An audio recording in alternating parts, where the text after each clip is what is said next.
Hi guys, welcome back to my channel beauty doll. मैं हूँ डॉली। तो गाइस, कैसे हैं आप लोग? आई होप सो कि आप लोग बहुत अच्छे होंगे गाइस। तो गाइस, अभी सुबह का समथिंग बज रहा होगा और 9, और मेरे सुबह के तो सारे काम हो चुके थे, जैसे कि झाड़ू पोछा, नहाना धोना, नाश्ता पानी सब हो गया था। और यहाँ पर मेरा बच्चा सो के उठा तो उसने बहुत सारा, मतलब एक बोतली में दूध रखा हुआ था, तो वो उसने अपने दांतों से खींच दिया। तो वो पूरी बोतली फैल गई थी बेड पे और सारे गद्दे ख़राब हो गए थे। तो मैंने आज नहाने के बाद मुझे कपड़े धुलने पड़े थे, और जो मुझे बिल्कुल भी पसंद नहीं आता है काम, वही मुझे करना पड़ा था आज। लेकिन कभी कभी क्या होता है ना, जो चीज़ हम नहीं चाहते हैं वो भी हमें करनी पड़ जाती है। तो यहाँ पर फिर सोचा कि जब कपड़े तो धोने ही हैं, तो जो सारे कपड़े गंदे पड़े हैं तो सारे ही धो लेती हूँ। तो इस चक्कर में फिर मैंने मशीन वगैरह लगा ली थी और सारे ही कपड़े धो दिए थे, घर के जो भी गंदे कपड़े थे। तो बहुत सारे कपड़े हो गए थे। और तो गाइस, मेरे साइड में और भी काम चल रहे थे, और लास्ट में, सबसे लास्ट में मैं लेके आई थी ये गद्दे के कवर। और आप देख सकते हैं बहुत सारे कपड़े मैंने पहले ही धुल के रख रखे थे, और बेडशीट वगैरह मतलब सभी निकाल दिए थे। फिर तो ये लगता है कि जब मशीन लगाते हैं तो सोचते हैं कि घर में जो भी गंदे कपड़े हैं, और वो एक की जगह 4 निकल आते हैं। और ये हमेशा ही होता है मेरे साथ। और मेरे हस्बैंड इस मामले में गुस्सा भी करने लगते हैं कि तुम पता नहीं क्या एक एक रूमाल तक धुल लेती हो। तो मुझे उनकी बातें तो खैर समझ में ही नहीं आती कभी कभी। तो यहाँ पर फिर मैं आ गई थी किचन में खाना बनाने के लिए, और उधर मेरी मशीन लगी ही थी। और यहाँ पर आप देख सकते हैं मैं कट कर रही हूँ मिर्ची, क्योंकि आज मुझे वो सब्ज़ी बनानी थी कि जो मुझे बिल्कुल, मतलब बिल्कुल नहीं, मुझे ज़्यादा पसंद नहीं आती है। और वो सब्ज़ी थी जो मेरी सास को भी बहुत ज़्यादा पसंद है, और मेरे हस्बैंड को तो बहुत ही ज़्यादा पसंद है गाइस, क्योंकि उन्हें सिटी में वो सब्ज़ी नहीं मिलती है खाने के लिए। और यहाँ पर फिर दूध वाले भैया दूध दे गए थे, तो मैंने उन ले लिया, और फिर मैंने सबसे पहले उसको गर्म करने के लिए रख दिया। तो इस बात करते हैं, ये है चने की भाजी। और ये सीजन वाइज सीजन ही मिलती है, सभी को पता है। लेकिन क्या होता है ना कि गाँव में इसको कट करके सुखा के रख लेते हैं, और जब भी बनानी होती है तो उसको आप बना सकते हो। जिस तरीके से बनाते हैं उसी तरीके से बना सकते हैं, काफ़ी अच्छी टेस्टी बनती है। लेकिन मुझे जब भी अच्छी लगती है, जब वो आती है हरी रहती है तभी अच्छी लगती है। लेकिन मेरे हस्बैंड को ये कभी भी खिला लो बहुत पसंद आती है उनको। तो ये मैंने पानी में डिप करके रख दी थी, क्योंकि इसको सूखी बनाना था मुझे।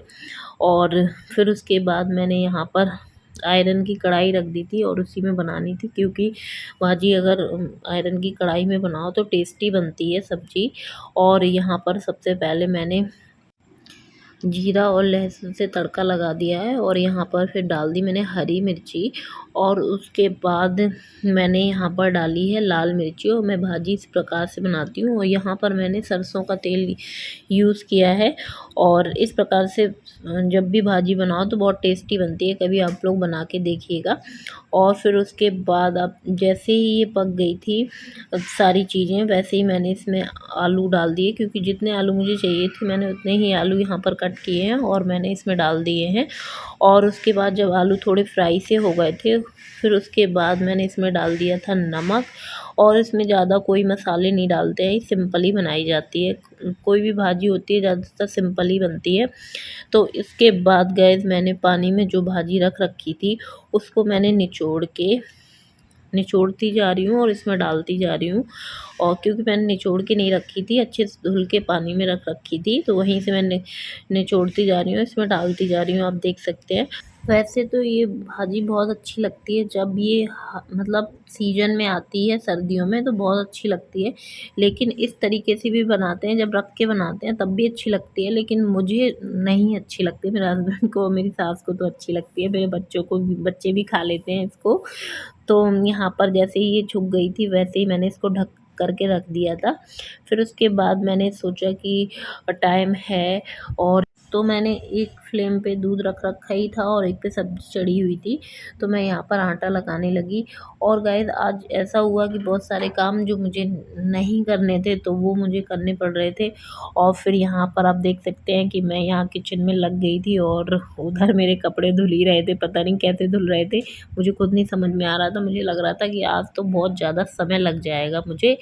तो यहाँ पर मेरी मम्मी आई और बोलने लगी कि बेटा देख लो एक बार सब्जी को कहीं जल तो नहीं गई है। मम्मी को बहुत ज़्यादा चिंता थी सब्जी की, तो मैंने देखा तो यहाँ पर गाइस आप देख सकते हैं ये कुछ इस प्रकार से बनती है और ये पक चुकी है और काफ़ी मतलब ये अपने आप से बहुत ज़्यादा ड्राई हो जाती है। और फिर यहाँ पे आ गए थे जिसकी मुझे बहुत ज़्यादा ज़रूरत थी गाइस, और मेरे हस्बैंड खुद से आ गए थे और यहाँ पर वो मेरी हेल्प कराने लगे कि तुम काम कर रहे हो किचन में, तो चलो मैं यहाँ पर कपड़े क्योंकि निकालने के लिए रह गए थे तो उन्होंने बोला कि चलो मैं निकाल देता हूँ। और यहाँ पर मेरे बच्चे उन्हें परेशान करने के लिए आ गए थे, लेकिन मेरे हस्बैंड मेरे बच्चों से मतलब अपने खुद के बच्चों से कभी परेशान नहीं होते हैं। मैं ही परेशान हो जाती हूँ क्योंकि वो मुझे ज़्यादा परेशान करते हैं, मुझे ऐसा लगता है। तो यहाँ पर आप देख सकते हैं कि मेरे हस्बैंड यहाँ कपड़े धुल धुल के फेंकते जा रहे थे और मैं यहाँ पर बहुत ज़्यादा खुश हो गई थी। लेकिन मुझे पता नहीं चलता है कि मैं कब दुखी हो जाती हूँ, कब खुश हो जाती हूँ। जब मेरे अकॉर्डिंग काम हो जाता है तो मैं बहुत खुश हो जाती हूँ और जब मेरे अकॉर्डिंग काम नहीं होता है तो मैं बहुत ज़्यादा दुखी हो जाती हूँ, मुझे खुद नहीं समझ में आता है। तो गाइस यहाँ पर मेरी सब्ज़ी पक चुकी है और मैंने यहाँ पर निकाल लिया है इसको डोंगे में, और सारी सब्ज़ी मैंने करके रख दी है क्योंकि क्या होता है ना कि तुरंत करके रख दो तो ज़्यादा सही रहता है, क्योंकि साथ ही साथ सारे काम होते चले जाते हैं। क्योंकि जैसे जैसे काम करते जाते हैं तो जैसे कि अभी मैंने सब्ज़ी करके रख ली तो वो यहाँ पर कढ़ाई वगैरह खाली हो गई तो मैंने वो सिंक में रख दी, तो समझ में आता चला जाता है कि लास्ट में कि जितने भी बर्तन गंदे होते हैं तो इकट्ठे वो धुल जाते हैं। तो गाइस यहाँ पर आप देख सकते हैं कि मेरी सास आ गई थी और यहाँ पर जो कुछ बर्तन रखे हुए थे सिंक में तो वो धोने लगी। वो भी काम ढूंढती रहती हैं, पता नहीं चलता है कि कौन सा काम कब करने लगे, और मैं मना करती हूँ तो वो मानती नहीं है। तो इसलिए फिर मैं सोचती हूँ कि चलो जिसके हाथों जो काम पड़ जाए और जो कर ले तो सही ही है। और यहाँ पर फिर उसके बाद में आप देख सकते हैं कि मैं रोटियाँ बना रही थी, और जैसे ही मैं रोटियाँ बना रही थी तो मेरे हस्बैंड ने मेरे बच्चों को नहला के भेज दिया था और मेरे बच्चे रोने लगे थे, तो मैंने सारी रोटी वगैरह सब ऐसे ही छोड़ दी।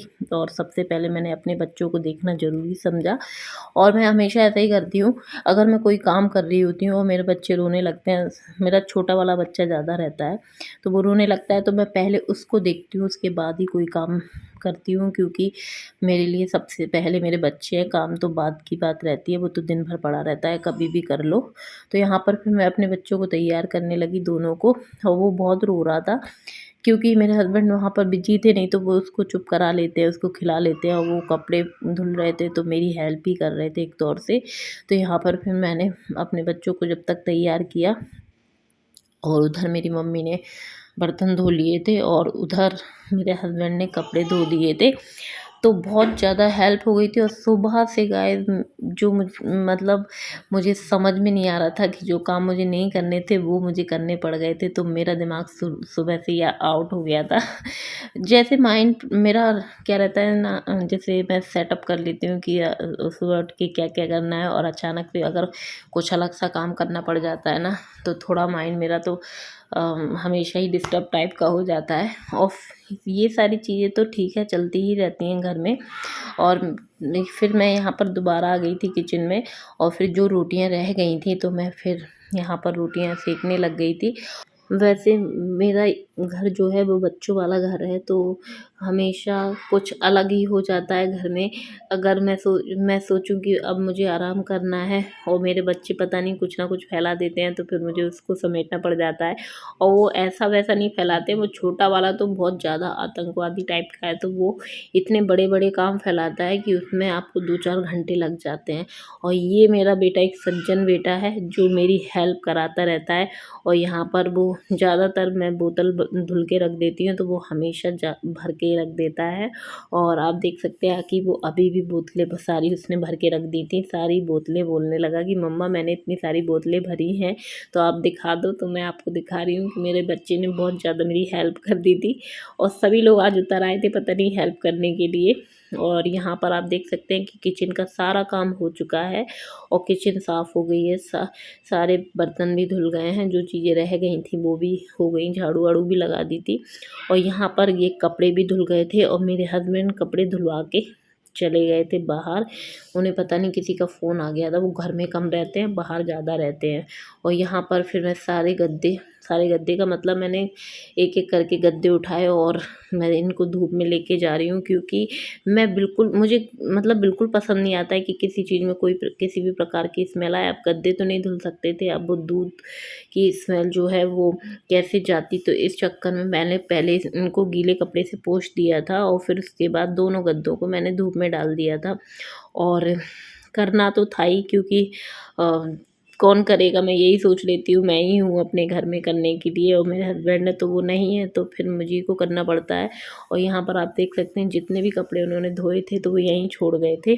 और जब मैंने उठाए तो वो मेरे से उठ नहीं रहे थे, ऊपर ले जाना चाहती थी, पर इतने सारे कपड़े एक साथ नहीं जा पा रहे थे, तो मैंने ऐसा किया कि फिर थोड़े-थोड़े करके मैं ऊपर ले जाने लगी। और इन सब कामों को करते-करते गाइस मुझे समथिंग 12-1 बज गया था और इतनी धूप थी, छत पे इतनी धूप थी। और मैंने जब 4 चक्कर लगाए ना, यहाँ जीने के कपड़े बार-बार ले जाने में और मतलब टाँगने में, तो मेरा इतना दिमाग ख़राब हो गया था, और वो भी धूप में, और इतनी जलन हो रही थी। तो मुझे जैसा समझ में आया वैसे-वैसे मैंने कपड़े फेंक दिए सब जगह, मतलब क्योंकि छत वगैरह तो हम लोग साफ़ करते रहते हैं, धुलते रहते हैं। आजकल तो मम्मी है तो वो भी धुलती रहती हूँ, पानी 1-2 दिन बरस ही गया था, तो पूरी छत साफ़ थी। तो मैंने सब यहीं रख दिए थे और उठा-उठा के फिर इसको टाँग दिए। और लेकिन बहुत धूप लग रही थी, बहुत गर्मी लग रही थी, और मुझे बहुत सारे चक्कर करने पड़ गए थे। और अगर मेरे हस्बैंड ऊपर सारे कपड़े रख देते तो मैं मतलब आराम से टाँग देती, लेकिन उन्हें अचानक से पता नहीं कोई कॉल आया और उन्हें अर्जेंटली जाना पड़ा। उनके साथ हमेशा ही ऐसा होता है, उन्हें जब भी जाना होता है अर्जेंटली ही जाना होता है। और यहाँ आप देख सकते हैं कि सारे कपड़े धुल गए थे और सारे फिर मैंने धीमे-धीमे करके टाँग भी दिए थे। और फिर लास्ट में ये कपड़े बचे थे तो वो भी मैं लेके जाने लगी। तो गाइज़ मैं अब अपने ब्लॉग का यहीं पर एंड करूँगी। वीडियो पसंद आई है तो वीडियो को लाइक कर दें, चैनल को ज़रूर से सब्सक्राइब कर लें और ऐसी वीडियो देखने के लिए मेरे चैनल से जुड़े रहिएगा। तो चलिए मिलते हैं नेक्स्ट वीडियो।